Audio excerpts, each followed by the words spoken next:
For the past 7 years now, I've been filming a documentary that just keeps on growing and growing and growing.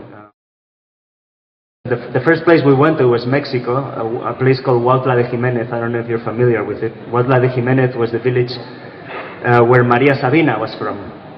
We got to hear a lot of stories and we got to learn a lot of things.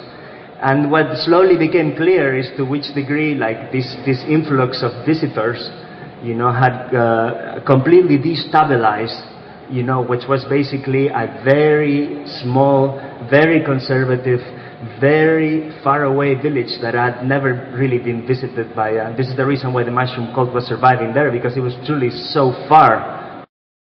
We went basically very far away from Huautla, several valleys, to another place, and over there we found a very wonderful man, a very old guy, Don Eligio, who gave us Ololuiki seeds.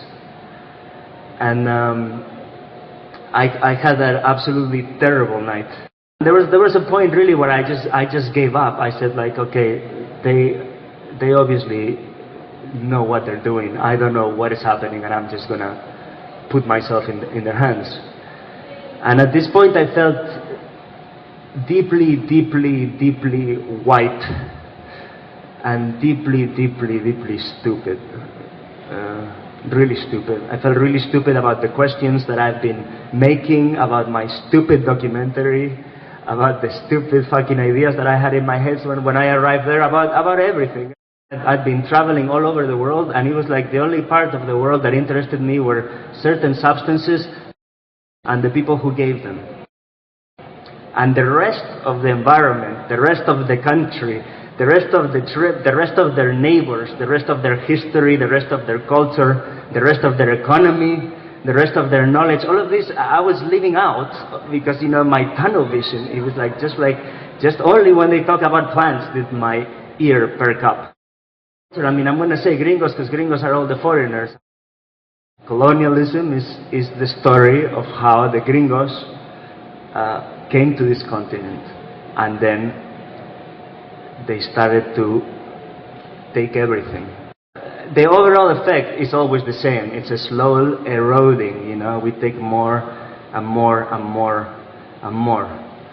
First it was the natural resources, then it was like their souls that they wanted, and there was missionaries coming. And I think the error is that we think that this colonialism has somehow ended. It's over, and it's no longer happening, because this already took place and they're now independent nations.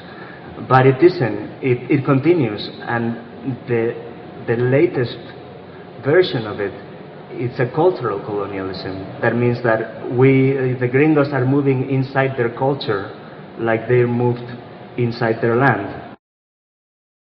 The only thing with Grey Owl is that when he died, it was discovered that his real name was Archibald Stansfeld Bellamy, and he had been born in England, and he was just an English guy who really wanted to be an Indian, and then he moved to Canada, and then he made up a fake story about himself to the degree where he actually married a real Indian woman, and he became super famous playing this image of the Indian that was the image of the Indian that everybody had in their heads. And he knew very well because he was a gringo. So he knew what the gringos wanted the Indians to be like, and that's the role that he played with great success. This phenomenon of Native American spirituality, culture, elements, rituals, without any Native Americans.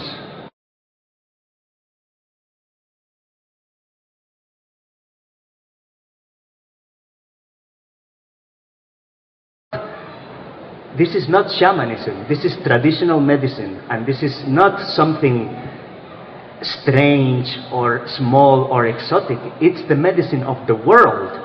2/3 of the world get treated by traditional doctors. The great majority of the world goes to traditional doctors just like that. We think it's exotic. What is exotic is guys in white coats, magnetic resonance, you know, and nuclear medicine. That's fucking exotic. That's a rarity. I mean, that's real magic in this world, you know. Traditional medicine, you can find it in every last village of every corner of the world. And 500 years ago, that's all there was. There was no white coat guys. It was all traditional medicine, you know. So we think we're discovering something, you know, and the other thing we're discovering once like the tunnel vision drops is how the rest of the world lives and goes to the doctor. You know, the training to be a curandero is not a training to learn Icaros. It's a training to be the kind of person that can put up with sick people day in and day out. And you need a training for that, because you're going to have to cure people that you don't like, you're going to have to cure people that are really sick, and you're going to have to deal with people that you really want to send home. You know, it will happen. People will come to you saying like, and they will come with like nasty shit, really nasty shit that they made to themselves or that other people did to them, you know, and you don't want to treat these people, but you have to. And this is the training. The training for the curandero is how to be strong enough to actually do this. Now, when you're strong enough to do this, when you have this built up, then the songs, the tricks, the effects, these all come by themselves, because they're just outside manifestations of something that is already inside. But because we think we can grab things, you know, we go and we try to like learn the Icaros. We're trying to grab things that cannot be grabbed. So we end up with simulacrums, you know, with fake, with empty forms. Some nights ago I had this vision of this car, you know, and somebody had taken the body of the car and the wheels and the chairs and everything except the engine. And they were sitting inside this car, you know, and they were going, and the car wasn't moving because it had no engine.